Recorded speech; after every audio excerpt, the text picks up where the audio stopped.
حضرت ابو ہریرہ رضی اللہ عنہ سے روایت ہے کہ رسول اللہ صلی اللہ علیہ وسلم نے فرمایا، اس اسنا میں کہ ایک آدمی راستہ چل رہا تھا، اسے سخت پیاس لگی۔ چلتے چلتے اسے ایک کنواں ملا، وہ اس کے اندر اترا اور پانی پی کر باہر نکل آیا۔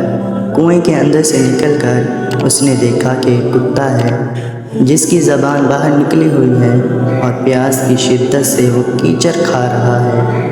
اس آدمی نے دل میں کہا کہ اس کتے کو بھی پیاس کی ایسی ہی تکلیف ہے جیسے کہ مجھے تھی، اور وہ اس کتے پر رحم کھا کر پھر اس کنویں میں اترا اور اپنے چمڑے کے موزے میں پانی بھر کر اس نے اس کو اپنے منہ سے تھاما اور کنویں سے باہر نکل آیا، اور اس کتے کو وہ پانی اس نے پلا دیا۔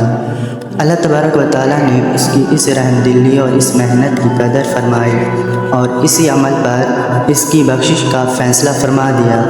بعض صحابہ نے حضور علیہ السلام سے یہ واقعہ سن کر دریافت کیا کہ یا رسول اللہ، کیا جانوروں کی تکلیف دور کرنے میں بھی ہمارے لیے اجر و ثواب ہے؟ آپ علیہ السلام نے فرمایا، ہاں، ہر زندہ اور تر جگر رکھنے والے جانور کی تکلیف دور کرنے میں ثواب ہے۔